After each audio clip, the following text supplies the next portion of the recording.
You know, certain places can pique your imaginations, especially if you believe the folklore.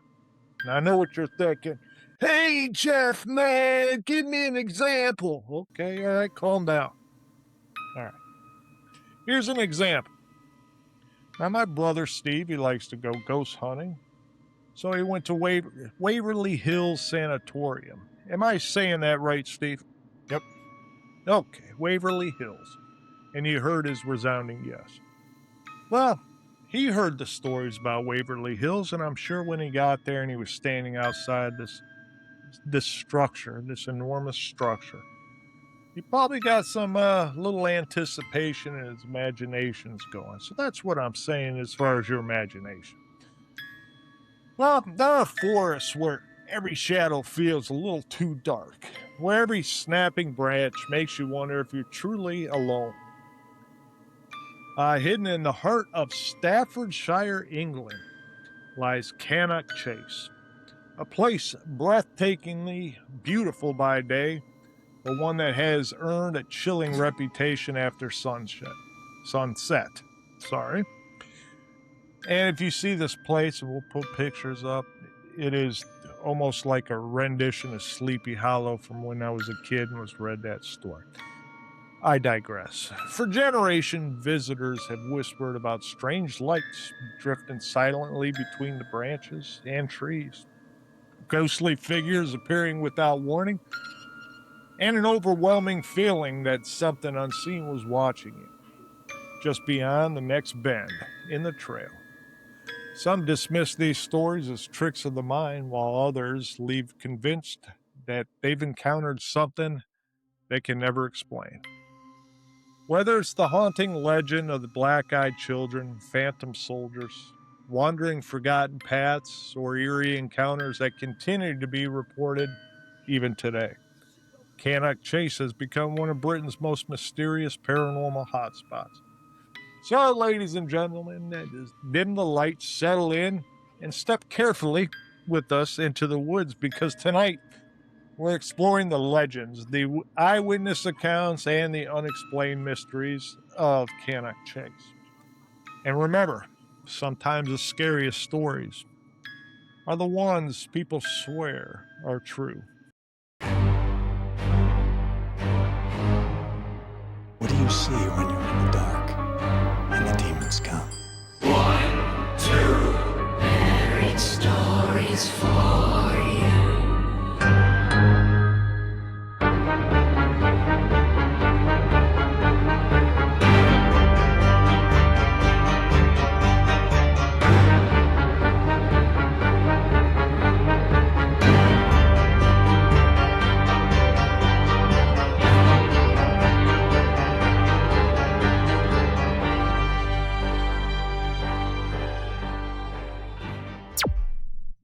Ladies and gentlemen, welcome to Buried Stories. I'm Jeff Mercurio, and with me tonight, my two favorite buddies, Wendell Brown. Wendell, how are you this evening? Cruising along, Jeff. Cruising along. How you guys doing? Good, good. And with me as well, my brother Steve Mercurio. Steve, how the hell are you doing this evening? I'm great, man. I've never heard of this mystery until you brought it up. I'm kind of excited to get into it. Yeah, this one's kind of different. We were doing an episode, we were researching for another episode, and I come across black-eyed children in a place called Cannock Chase. I was like, I got to look into this one. So it seems like a haunted area. So without further ado, just to give a little bit of background about Cannock Chase, this place is, it's just this forest that sits right there in Staffordshire, England. And you can go through there and there's castle ruins and so many other things, but just the denseness of the forest itself starts the creepiness.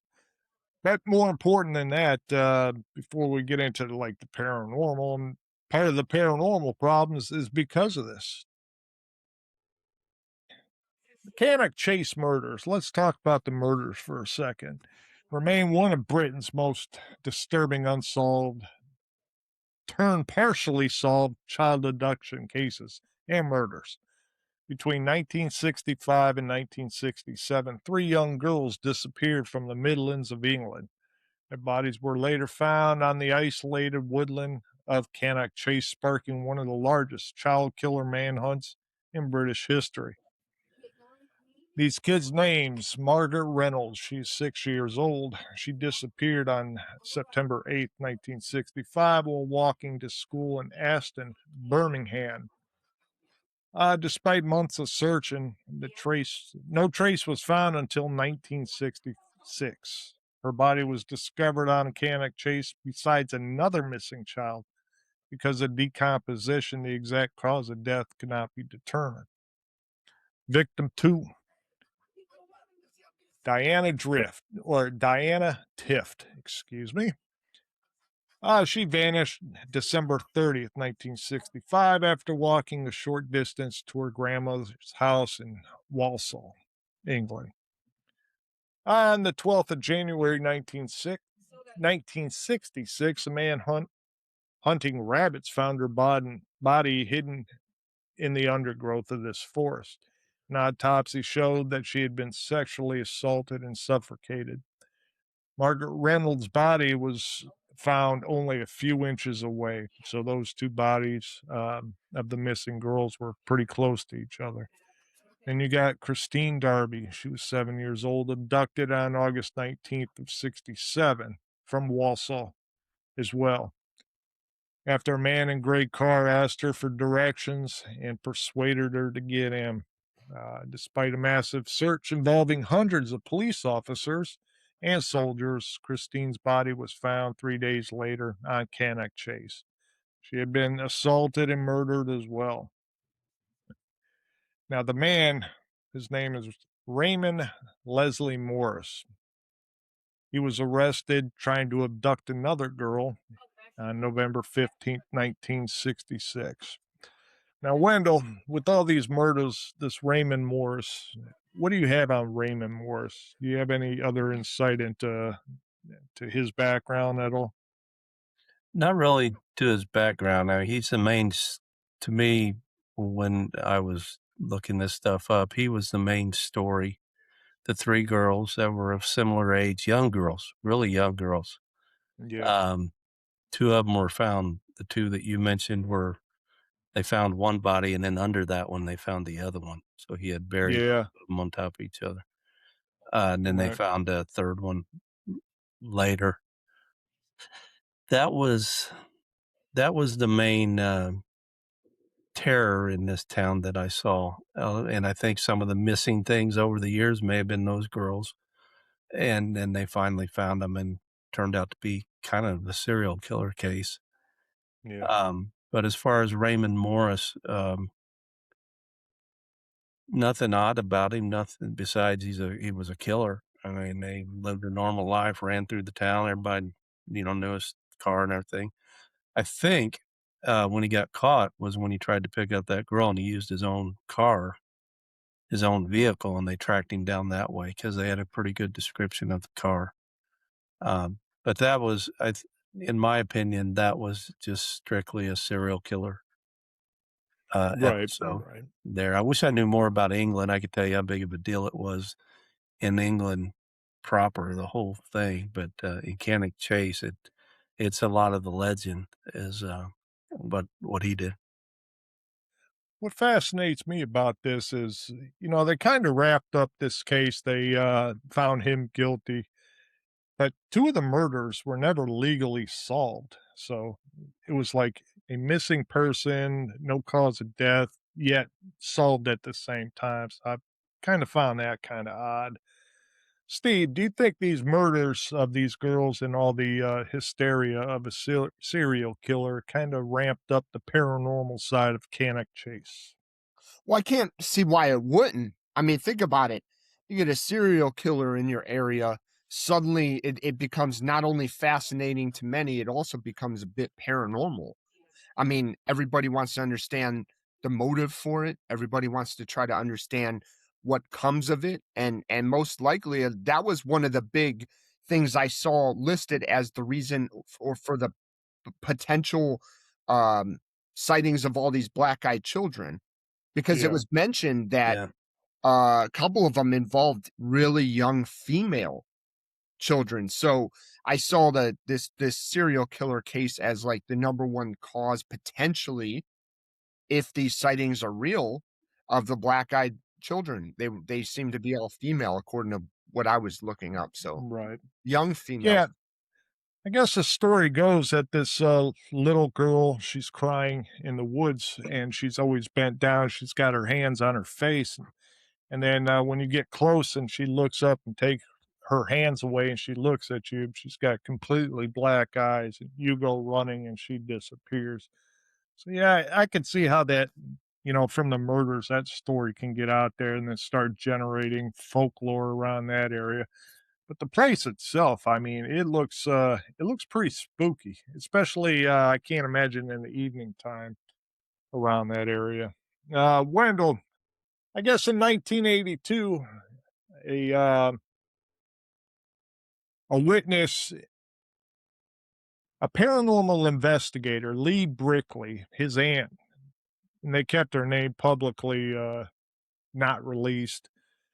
At age 18, she heard a little girl screaming for help. And when she caught up to the child, the girl turned around, revealing completely black eyes before disappearing into the woods. According to Brinkley, a police search found nothing. This account became the foundation of Cannock Chase's black eyed children legend. So, do you think something like this causes legends all over the place, Wendell? Oh, sure. Sure. I think the three abducted young girls, like Steve mentioned, was part of the hearing children in the woods and the black-eyed children, ghosts that came back. They thought that some of the ghost sightings were these children that came back. I did hear some hoaxes of teenagers putting black contacts lenses in, but I think that was down the road after all this was Right. established to scare hikers on the trail because um, you had a good description of that place. It looks like Sleepy Hollow. Yeah. So, um, so a lot of these stories, I think, were easily drawn up from real life events and people just carrying them forward. But I still think the black eyed children and the children's ghost predominantly came from the serial killer episode of those three Huh. children is what I took from it. I didn't see any other individual cases that um, had something different. It was just expounded on from the three girls that were killed, that maybe the ghosts were them coming back or the black eyed children incidents were them. That's what I gathered from Right. it. You know what's interesting on that, Wendell, is that according to what I was looking up, they were talking about when these episodes would come about. There were certain things that would kind of lead up to somebody seeing one of the black-eyed children. I think that goes along with what you're saying here. Um, they would say that first the person who ever experienced the black-eyed children, if they had any sort of EMF detector or anything, their EMF detector would spike. And then shortly after that, they would feel it always happened. It seemed to always happen to a lone person. That was another description. The temperature would go cold, and then the black-eyed children would appear. um, Possible. And then after it, they said if the person didn't believe it or take it serious, person that experienced the black-eyed kid could have poltergeist activity for a couple weeks at their own residence. Hmm. So it had this kind of certain like, and a lot of that is description of more um, ghostly activity than it is, when we kind of separate the black-eyed children. But I feel like this story pulls the black-eyed children and ghosts together, because a lot of what I was looking up, you had some of these other symptoms along with somebody viewing the black-eyed children. So Yeah, I agree with that. I mean, they kind of correlate together, and something like that would cause even more folklore, whether it be ghosts or black-eyed children, to start spreading. But another interesting thing about this area was a thing called the Pig Man. Now, the stories of the Pigman dates back all the way to the 1940s. Some versions claim it was a failed military experiment, while other folklore says that it's a cursed man or woodland spirit. And in these times, I guess there was, a base in that area for military training, and people in military were seen in military gear. And this is right after or even during World War II. So that's another thing where it could start circulating. Maybe that somebody saw somebody disfigured and they called it, the pigman, and then that spreads. So how do you think that what do you think about that story and that conclusion to the pigman when Kind of led to werewolves. Started out as a yeah. pig man, then with all the reasons why you said could have been a failed experiment, things people were postulating on, and then it eventually went to being werewolves, or they saw a werewolf. So, from what I take, they got two wild animals in this forest that are mysteries. It's the pig man and a werewolf, a lone werewolf. Now, some of the werewolf sightings and pigman sightings were justified by skeptics saying that there's some elk, and when elk get on their back feet, they could easily be misinterpreted to be some kind of beast in the woods when they stand tall on back feet. I've never seen an elk on 2 feet, but maybe. But that's what I was leaning towards. I mean, somebody says they saw something, and the pig man, and then I think somebody else may have seen the same thing, or thought they had seen the same thing and called it a werewolf. Um, I didn't hear of any werewolf fatalities or anything. Did you? No, Or there's any no werewolf assaults? fate. Yeah, Yeah, nothing like that. And so basically what we're talking about here is Cannock Chase. It went through these. I mean, all right, so you're bringing towards the end of World War II, which is causing mass panic. Because I mean, the Germans were right at the knocking at the door of, yeah, the UK at that time. So they're nervous about that. So I can see this little area, especially if there's military training, starting to stir up some imagination of what's going on, and people sighting and like, don't go in there. And then you have the murders later on in the 60s, which is only 20 years from the 40s. So this place got a really good reputation of being haunted.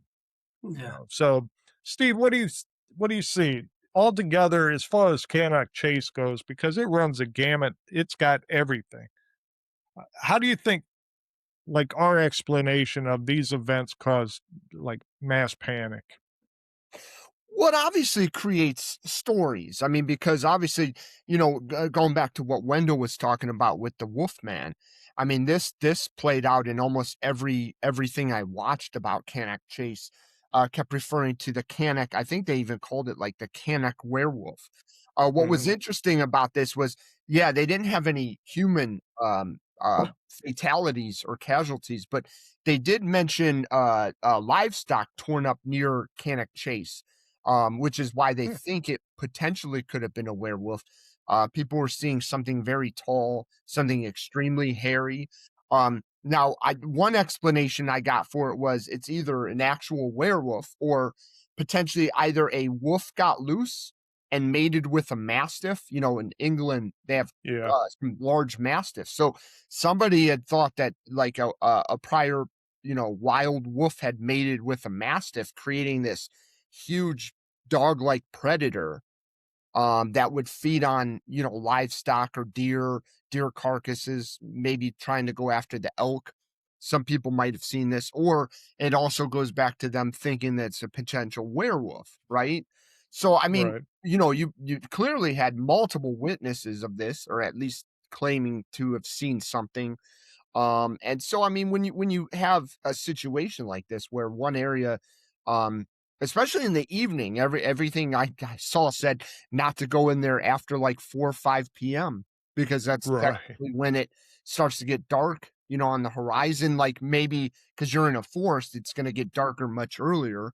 And so, that was kind of the interesting. So I think that it could leave behind remnants of something large, especially historically.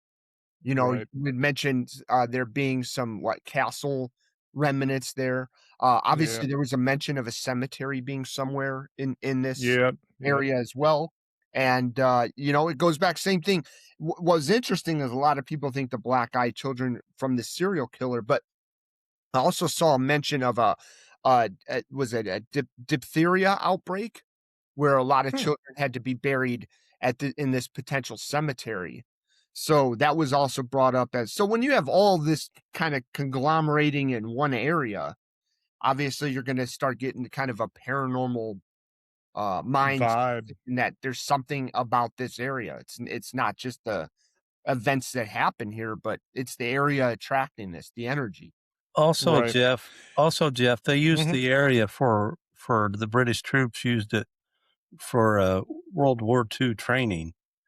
And Yeah. the militaries in World War II wasn't like ours now that advertise we're training in Mhm. South Carolina or we're going to train in North Dakota. They didn't. They were really secretive back in World War II, especially with the threat of Germany being so close. And Yeah. to tell you the truth, I didn't give much credence to the Pigman because I thought maybe if you've ever seen somebody in a gas mask, it looks a lot like what they were saying the Pigman looked like. And I'm thinking Yeah, that somebody could may be. have seen some troops in a gas mask or a troop or a soldier or Right. something in a gas mask at night. It wouldn't have been advertised and they wouldn't have talked about it later. Um, you know, but that's kind of what I thought that Pigman may have been. But that Yeah. evolved into the werewolf, which, like Steve said, could have been an actual animal running around the forest. So, True. And as far as the animals go, if you see a wolf, my goodness, like my brother and I, Steve and I saw a werewolf coming down the uh the driveway of our neighbor's house across the street, and Wasn't it got quite a loose. werewolf, Jeff, but it was a wolf. Oh, I'm sorry. Just want to make sure we get this Yeah. right. It wasn't a werewolf, but Yeah, it yeah. was a wolf. Oh, Wendell, did you ever hear that story?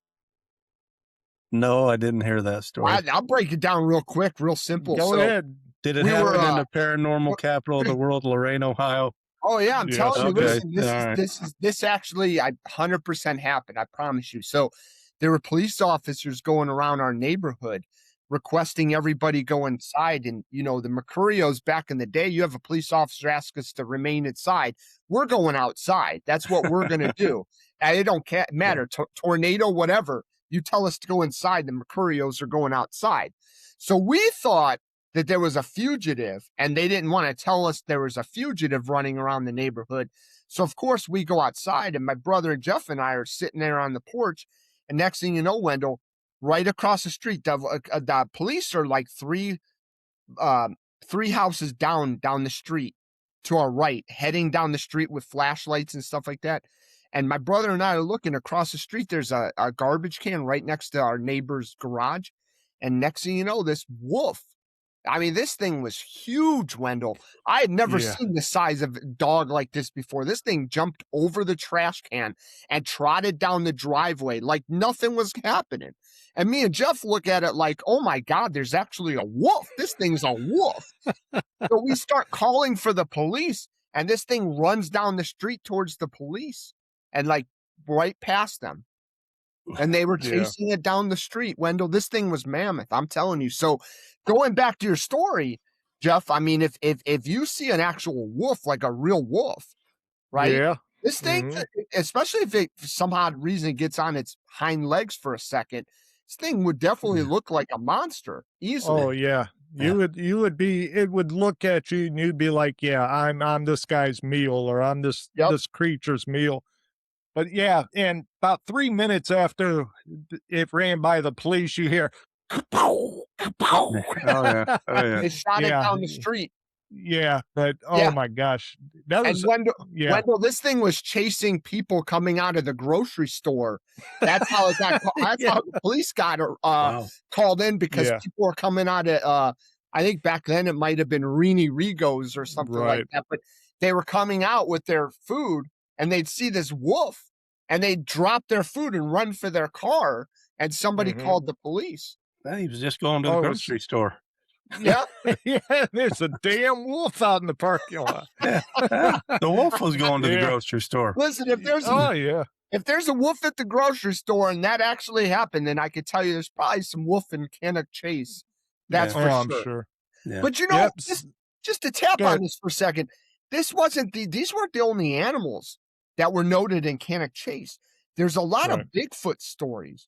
I Yeah. mean, and that's Mhm. interesting. Now you're up to 2 potential cryptids, right? And if you add in the pig man, potentially 3, but there's a lot of stories about Bigfoot. And the weird thing was, it was like, listen, if you don't think Cannock Chase could hide, because that was always everybody's question about Bigfoot, is Cannock Chase a big enough area where a Bigfoot could hide?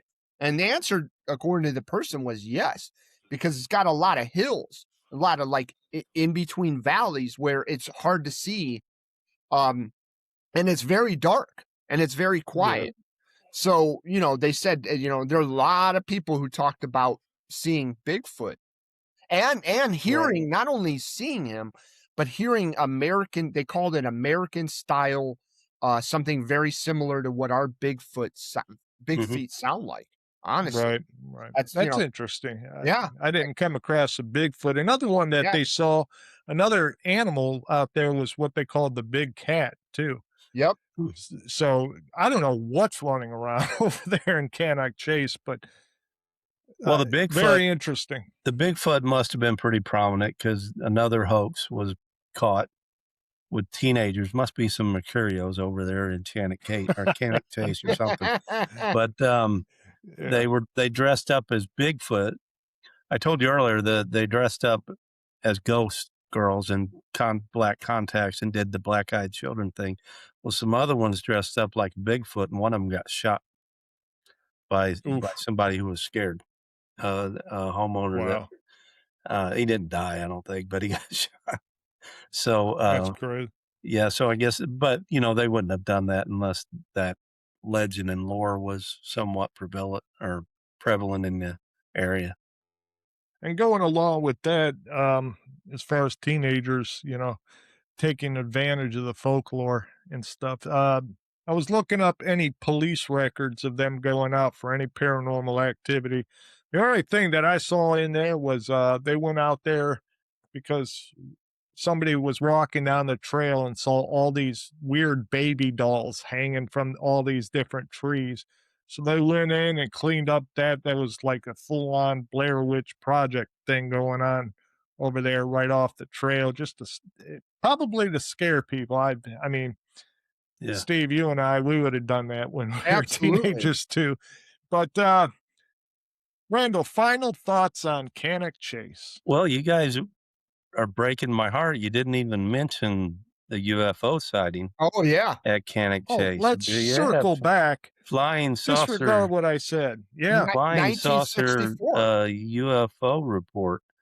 Mhm. Lights in the skies, and they actually saw a disc or something. But as much as I would like to, I try to ride the horse as long as I can. As much as I tried to grab onto something here because it was really interesting on the surface at the beginning, but that's really all I ever got was on the surface. I never did get a lot below the surface stuff, dot connecting like we like to say. But Right. I didn't. I just got a lot of different reports, from the werewolf, the Bigfoot, the pigman, the flying saucer, the black-eyed children, the missing girls, Yeah. which turned out to be a real life situation. I couldn't, or at least I didn't get the opportunity to dig real deep into saying, yeah, that makes sense. I can connect this report with that. I didn't get that, but like you said, the area is prime for ghost stories. Oh, yeah. It is a really scary, and I can only imagine at night. And you bring up a good point. I think World War II was a bigger deal in some of this than you think. There was a lot of fear in the air. Yeah. There was a lot of fear in the air in England, late 40s, and I'm sure it drug along to the 60s when a lot of this stuff started getting more advertised. But I wanted to I wanted to find some clues and find some connections and ride the horse a little longer. But I never got out of the shallow end of the pool on this, and that could have been my ability and talent, but I just never got into the deep water with this. I hear you. And just jumping on Go his ahead. back here for a minute, the UFO portion kind of stuck a little bit because what they were saying was 1964, and they believed that they had there was witnesses of a flying saucer that actually crashed into Cannock Chase, and from what the sources were saying were there were 3 alien bodies that were actually recovered along with the saucer. And this was NATO forces, according to what was stated. NATO forces came in, took this ship with them, took the bodies, and these were sent back to Germany. And I don't know where this story came from. Like Wendell said, there wasn't a lot of like Right. specifics or anything, but according to the source that I was the videos on and whatnot I was watching, that had come up a couple times, and they had mentioned a crash, and they had mentioned bodies being taken back. But yeah, I agree with Wendell. I mean, this place had a lot of ghost stories, not just the black-eyed children, but there was a mention of a white lady hitchhiker asked for a lift from somebody, and as soon as they said yeah, and it was attempting to get in, it disappeared right into the passenger seat. So I thought that was an interesting story. And then they said in 2020 there was a couple practicing Tai Chi early in the morning, and they caught a video of a translucent child skipping in a circle. And somewhere this video exists on the internet, and it had over, according to the source, had over 2 million views. Wow. So that's interesting. Like I said, obviously a lot of children, they didn't say whether it was a boy or a girl. I don't remember if they said one or the other, but clearly this area holds like a like certain type of energy. Like to Yeah. know maybe what type of rocks could be under, like because they Yeah, always, the geology of the place, that harnesses all the memories or the power, oh the yeah, information from the past. But as far as, like, the way I look at it, I mean, they were going through World War II, Germany was knocking on the door, then you had the Cold War, I mean, they're right there, the USSR and other, bad forces were around there. Well, no, it was basically just the USSR. And then you have the murders, the serial killer, and then they found him in Cannock Chase. But I'll tell you what, man, looking at pictures of this place, I mean, I could see, yeah, it's got energy, and to me, it's one of those places where I'd be like, oh, and then your imagination starts going because you hear all the stories. oh, I'd So, love to go in there. Yeah, Jeff, oh yeah, Love, send me in It- after dark, man. if it's Flashlight, possible, camcorder. if it is possible, you know how we connect dead people and things that happen, bad things that happen to people. If it is possible for apparitions to come from somebody's bad ending or whatever it is, this was a primary play. I would probably give more credence to the black-eyed children and the ghosts that are seen than any of it, because those 3 girls died in a wicked way. Those Yeah. 3, and they were young. I mean, they Yep. were Nobody was not like older. infants. They were right, like the 7, the years old. 9-year-old, Yeah, and just, in the innocent part of life. And those happen to. So if there's anything to apparitions coming from people who their lives were shortened in a bad way, in an evil way, this would have been the story, because the 3 girls was a terrible, terrible story. Yeah, I could see that. Yeah, and a tragic ending for the girls and Yeah. just the feelings from everybody involved in trying to find them. Because there are pictures out there I came across where there's a bunch of people searching, and so yeah, maybe bad residue was left behind Yeah. and something spooky. But Yep. that's one place where I'm like, yeah, out there'd be monsters. So You definitely dug this I, one up. I'm proud of you. yeah, yeah, this one was a definitely a buried story to me. Any last words, Steve? Yeah, I mean, I agree with both of you. I think when you add up all this, look, I can't speak to the cryptids. Could be some wild animals. I mean, you are talking about a forested area. So I mean that could be, but as far as the ghosts and the black-eyed children, I agree with Wendell. I mean, look, we're just kind of tapping into the history of recent modern era, right? I mean, Right. this is Right. the heart of England. Think of the history dating back 1,000 years in this area, even if this forested area. I mean, this thing's got to have 1,000+ years of history with man Yeah. alone. So who knows what other bad things or bad events probably took place right there and then. And this forest has a lot of ears and a lot of eyes, and clearly has a lot to say to anybody's willing to go in there and listen. And then, by the way, this forest wants to speak at night. That's what you're finding out. It's Mhm. quiet during the day, but this forest has a lot to say at night if you're willing to go in there and listen. Yeah. I hear you. Well, with that, ladies and gentlemen, this is Cannock Chase that we talked about. If you have any comments, leave a comment below. Send us your stories. We love your stories. Send them in to buriedstories74@gmail.com. And from myself, hit that like button, subscribe, and stay tuned here because right after this episode, there's another song that was just put out there from the Cryptids with La Llorona singing tonight. So it's called White Shawl River. Stay tuned for that right after this episode.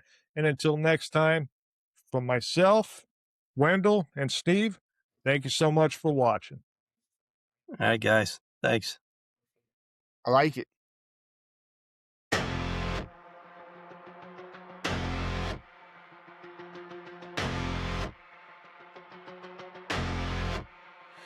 By the river stones I heard your name. Wet dress dragging through the cave. Moon on the water, a broken face. You were left cold prints in the reeds by the gate. Hey Mio, don't look back. White shawl floating over black. I called your name from the wash and the night just swallowed it all. Say it again. Who's crying out there? Say it again. You already know. A tear in the dark, a head on the oar. You heard my sorrow, now you want more. La Llorona, call my name.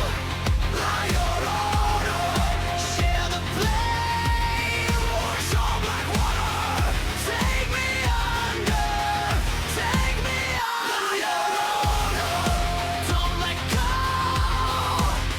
La Llorona, through the cold. If you chase me, you will drown in the river now.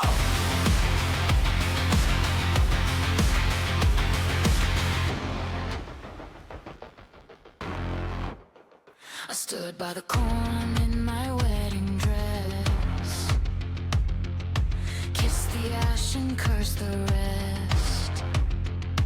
Baby boots on the dirt road line. You were mine once for a little time. Tell me the truth, do you feel afraid? Did you lose your heart or trade your pain? You haunt the bridge, you haunt the pain. You pull and pull till the world gives in. Say it again. Who's crying out there? Say it again. You already know. I wanted a name, I wanted a home.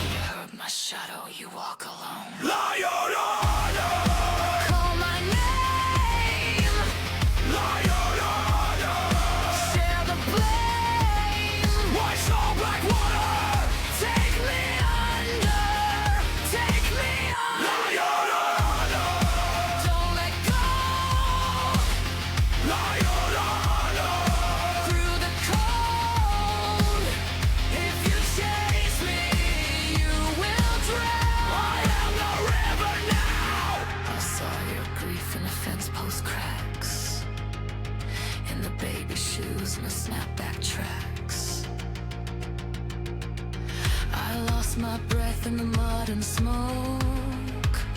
Now every promise comes back broke. Do you mourn the man, or the life you buried? Do you fear my voice, or the truth you carry?